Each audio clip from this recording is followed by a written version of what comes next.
দাম নিয়ন্ত্রণের জন্য ডিম ও মুরগির দাম নির্ধারণ করে দিয়েছে সরকার। এ বিষয়ে আরো জানাতে পাবনা থেকে আছেন সহকর্মী খায়রুল ইসলাম। খায়রুল, পাবনার বাজারে মুরগি এবং ডিমের দাম নিয়ন্ত্রণের কোনো প্রভাব পড়েছে কিনা, নাকি আগের দামেই বিক্রি হচ্ছে?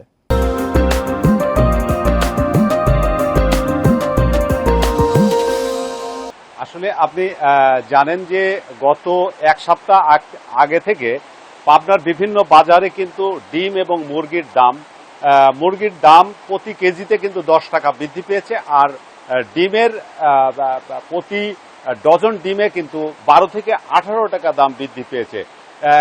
এই বিষয়ে সরকার যখন গতকালকে এটি ডিম এবং মুরগির দাম যেটি নির্ধারণ করে দিলেন, সেই বিষয়টি নিয়ে এখন পর্যন্ত কিন্তু বাজারে প্রভাব পড়েনি। তবে আমি কিন্তু সকালে বেশ কয়েকটি খামার ঘুরে এখন যে খামারে অবস্থান করছি, সেই খামার মালিক যেটি জানিয়েছেন যে আসলে ডিমের যে দাম সরকার নির্ধারণ করে দিয়েছে এটি কিন্তু ঠিক আছে।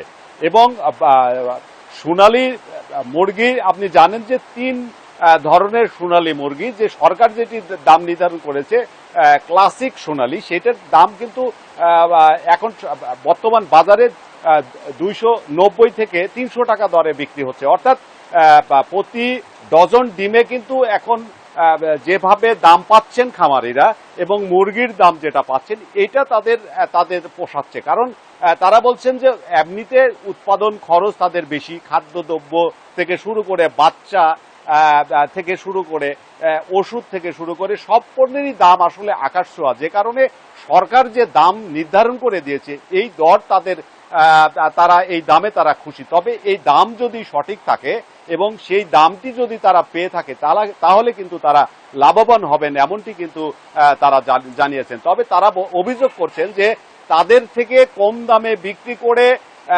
মধ্যস্বত্ব ভোগী যারা রয়েছে তারা কিন্তু উচ্চ মূল্যে বাজারে ভোক্তা পর্যায়ে বিক্রি করেন।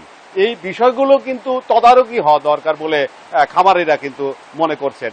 এই ছিল আমার কাছে আসলে দাম বৃদ্ধি নিয়ে সর্বশেষ। পাবনা থেকে জানাচ্ছিলেন সহকর্মী খায়রুল ইসলাম।